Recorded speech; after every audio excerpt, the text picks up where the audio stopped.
안녕하세요, 세이지입니다. 오늘은 연인의 말 속에 숨겨진 충격적인 본심에 대해서 말씀드려 볼게요. 그럼 바로 시작할게요.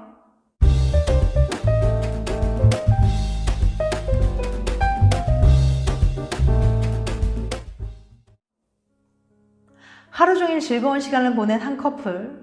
헤어질 시간이 되자 여자가 아쉬워하며 말합니다. 벌써 시간이 이렇게 됐네? 남자는 대답하죠. 그러게, 빨리 집에 가자. 여자는 생각합니다. 뭐야, 오늘 재미없었나? 갑자기 표정이 어두워진 여자. 남자는 의아해합니다. 모든 말에는 뼈가 있다. 심리학자 프리데만 슐츠 폰툰 교수는 사람들이 왜 이렇게 서로의 말을 오해하는지 궁금했어요.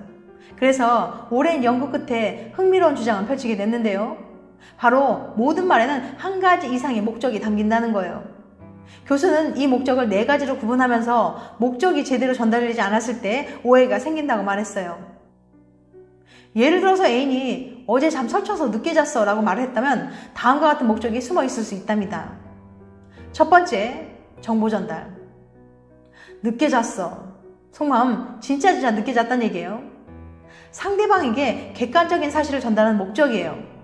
앵커가 뉴스를 진행할 때 모르는 사람에게 길을 설명할 때가 바로 이런 경우죠.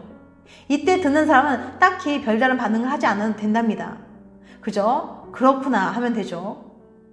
두 번째, 심경 고백. 늦게 잤어. 이때 속마음은 늦게 자서 나 오늘 상태 별로야 라는 얘기죠. 내 속마음을 은연중에 암시하는 목적이에요. 너무 솔직하게 말하면 민망하거나 문제가 생길 것 같을 때 보통 이렇게 말하는데요. 갑자기 살이 찐 친구에게 너 살쪘어 라고 말하기보다는 요즘 보기 좋아 보여 라고 애들러 말하는 것도 이런 경우죠. 위 상황에서도 애인이 심경 고백을 목적으로 말한 거라면 아이고 잠을 못 자도 예쁘네 라고 달래주면 된답니다. 세 번째, 호소. 늦게 잤어. 이때 속마음은 그래서 커피 마시자 라는 거예요. 이 목적으로 말을 할 때는 상대가 무언가 해주길 바래요. 이러한 일이 있었어. 가로 알고 그러니까 이렇게 좀 해줘처럼 상대에게 원하는 걸 생략하는 거죠. 오래 사귄 커플이나 친구끼리는 이렇게 자주 말하고 듣는 사람도 잘 알아차리는 편이에요. 특정 상황에서 상대가 무엇을 원하는지 오랜 시간에 걸쳐 파악했으니까요. 오늘 잠 못 잤어 라고 호소하는 상대에게 아메리카노 투샷 거고 혹은 일찍 들어가서 쉬자라고 상대의 취향에 맞게 제안해주면 되는 거예요. 네 번째, 관계. 늦게 잤어. 이때 속마음은 왜 그렇게 늦게 잤는지 궁금해줘라는 거예요. 상대와 더 친해지기 위해 말을 꺼내기도 합니다. 이 경우엔 무슨 이야기를 하는지가 그다지 중요하지 않아요. 서로 이해하고 공감하는 과정 자체를 바랄 뿐이거든요. 이때 듣는 사람은 논리를 따지거나 해결책을 제시하기보다는 상대에게 집중해주면 좋습니다.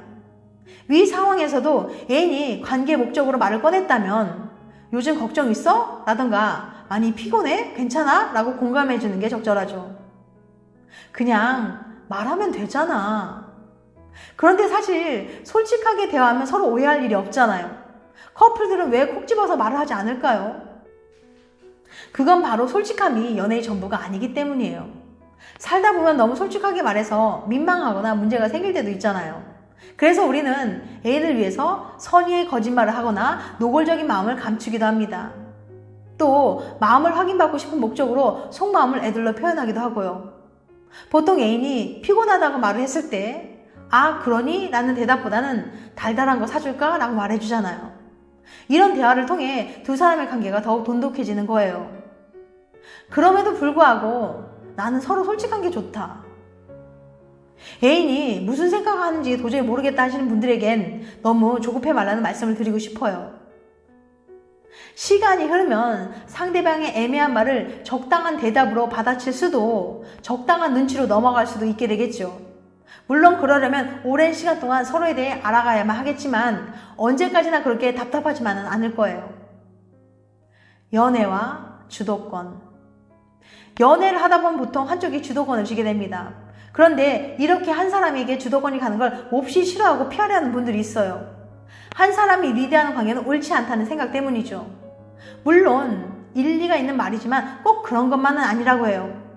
캘리포니아 대학의 다이앤 팹리 교수는 행복한 연애의 길은 무조건 평등이 아니라고 합니다. 팹리 교수는 이를 증명하기 위해서 413명의 학생에게 누가 연애의 주도권을 쥐고 있나요? 라고 물어봤어요. 대답은 크게 두 종류로 나뉘었죠. 첫 번째, 우리는 완전히 평등한 관계예요. 우리 연애에 주도권 같은 건 없죠. 두 번째, 우린 한쪽이 주도권을 쥐고 관계를 리드하는 편이에요. 팹리 교수는 시간을 두고서 두 종류의 커플 중 오랫동안 관계를 잘 유지하는 커플이 어느 쪽인지 관찰해봤습니다. 그러자 놀라운 결과가 나왔어요. 평등한 관계라고 대답했던 커플보다는 한쪽에게 주도권이 있다고 대답한 커플이 더 오랜 관계를 유지했거든요. 대체 왜 이런 결과가 나온 걸까요? 평등이 항상 답은 아니다. 팹리 교수는 이런 현상을 이렇게 설명합니다. 한쪽이 주도권을 쥐지 않은 관계가 겉으로 보기엔 좋아 보일 수 있어요. 하지만 이런 관계에 문제가 생기기 쉬워요. 어떤 문제를 논의할 때 결정을 내릴 결정자가 없기 때문이죠. 한 가지 문제를 두고 두 사람이 완전한 합의를 내린 경우는 생각보다 많지 않습니다. 보통 결정을 내리는 사람이 없으면 논의는 끝없이 계속 이어지게 되죠. 그런데 주도권이 없는 관계에서는 언제, 누가, 어떻게 결정을 내려야 할지 정해져 있지 않다 보니까 결국 계속 자기 의견을 내세우다가 싸울 가능성이 높아지는 거예요. 예를 들어 볼까요? 여름 휴가지를 고르는 주도권 없는 애인이 있다고 칩시다. 남자는 제주도에, 여자는 도쿄에 가고 싶어 해요. 남자는 여름 휴가인데 제주도에 가서 여름바다를 만끽하고 제대로 힐링을 하고 오자는 의견이에요. 여자는 요새 물가가 비싸져서 제주도나 일본이나 어차피 비슷한 비용이 드는데 이왕이면 해외에 가서 새로운 경험하고 오자는 의견이죠. 둘 다 좋은 의견이에요. 논리적인 하자도 없죠. 하지만 한 사람이 포기하지 않는 한 입씨름은 계속 이어질 거예요. 그러다 점점 감정이 실리고 여행을 따로 가자는 얘기가 나오죠. 결국 싸움 끝에 이번엔 남자가 양보하고 휴가지가 도쿄로 정해졌어요. 문제는 이렇게 넘어갔다 하더라도 모든 결정을 내릴 때마다 이런 과정이 반복될 가능성이 크다는 거예요. 도쿄에 가서 점심 메뉴를 고를 때, 숙소를 정할 때, 여행 코스를 정할 때 등등 매번 반복되겠죠. 하지만 한쪽에 주도권이 있는 커플은 이런 갈등을 훨씬 덜 겪습니다. 논의를 거치지 않기 때문이 아니에요. 이들도 똑같이 논의를 거칩니다. 단 충분한 논의 후에도 결정이 내려지지 않고 있을 때 주도권을 쥔 사람이 결정을 내리고 논의가 갈등으로 이어지는 걸 막기 때문에 안정적으로 문제가 해결되는 거예요. 이처럼 한 사람이 주도권을 쥐고 연애를 리드하는 관계가 꼭 나쁘다고는 볼 수는 없어요.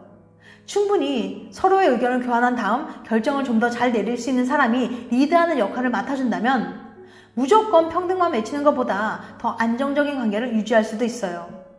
만약 계속되는 의견 충돌로 잦은 갈등을 빚고 있다면 이 주도권의 부재가 원인은 아닌지 점검해보세요.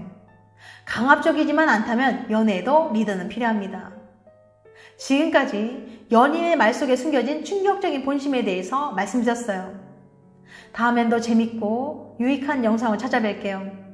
끝까지 시청해주셔서 감사합니다. 다음에 또 봬요. 안녕.